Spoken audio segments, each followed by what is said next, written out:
हर सिक्के के दो पहलू होते हैं। वैक्सीन का इंतजार करने वाले लोग हैं तो वैक्सीन का विरोध करने वाले लोगों की भी कमी नहीं है। और सिर्फ भारत नहीं बल्कि समूची दुनिया में ऐसे एंटी वैक्सीन लोग होते हैं।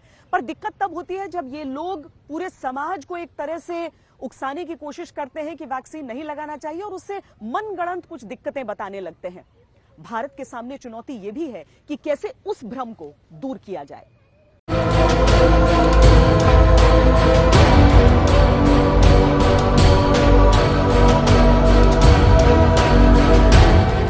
किसी को वैक्सीन में शैतान दिखता है। जो ईश्वर की तरफ से नहीं है ऐसे किसी भी टीके से मैं खुद को दूर करता हूँ। अगर कोई टीका है तो वो शैतान की तरफ से है, जिसका मकसद लोगों के जीवन में शैतान का निशान लाना है और ये उनके डीएनए को खराब करेगा।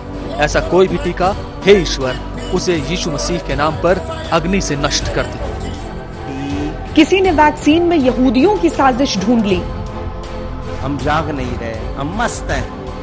हमारे यहाँ बस ही लॉकडाउन खुले ताकि कमाई शुरू करें, हमें नहीं परवाह दुनिया में क्या हो रहा है। ये आपके यहाँ मंसूबे बहुत सख्त दीन के खिलाफ बनाए जा रहे हैं और कोशिश की जा रही है कि पाकिस्तान के लोगों से ये जो वैक्सीन बनानी है ना, इसकी दवा इंजेक्शन बनाना है, उसमें वो ऐसी चीज डालना चाह रहे हैं कि आपका मिजाज काबू कर लेंगे। वो आपके मिजाज पर काबू पा लेंगे।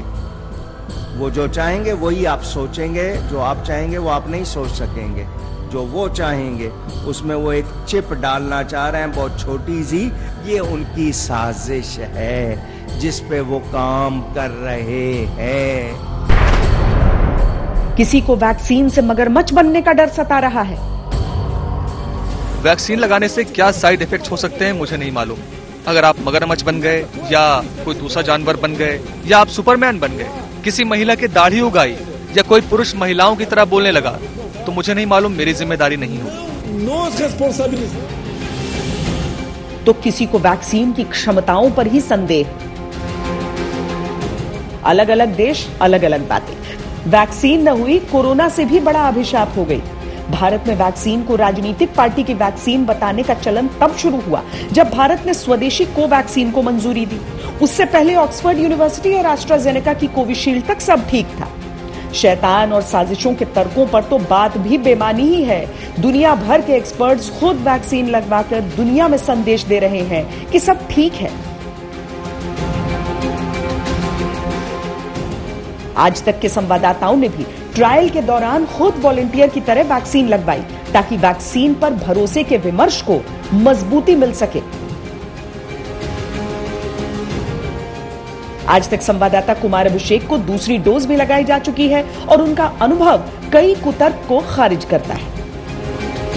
तो ये वैक्सीन का शॉट है, 3rd फेज ट्रायल है और डॉक्टर कुशवाहा जो कि इसको लीड कर रहे हैं, ये वैक्सीन मेरे शरीर में दिया गया है। ट्रायल फेज में हूं मैं। अब देखना ये है कि इसके क्या रिजल्ट्स आते हैं। उम्मीद ये की जाती है कि अगले महीने तक शायद ये वैक्सीन बाजार। वैसे वैक्सीन को किसी पार्टी की वैक्सीन बताने का चलन भारत में नया चला है, लेकिन वैक्सीन पर एक एक कर जितना भी भ्रम देश में फैलाया जा रहा है वो प्रधानमंत्री नरेंद्र मोदी के लिए एक बड़ी चुनौती है। कोरोना संक्रमण की शुरुआत से ही प्रधानमंत्री नरेंद्र मोदी ने लोगों तक सही जानकारी पहुंचाने की कोशिश की और अब वैक्सीन के समय भी अपनी बातों से लोगों को समझाने का प्रयास कर रहे हैं। Your T-cell responses. This is easily doable. A lot of labs offer these services, and one can check. At least let a month pass between your first dose, and then maybe you can have a look and compare scores with your friends and see how well you're protected. तमाम विवाद, तर्क, कुतर्क के बावजूद भारत का टीकाकरण अभियान एक तारीख तक पहुंच चुका है और ऐतिहासिक अभियान बस शुरू होने को है।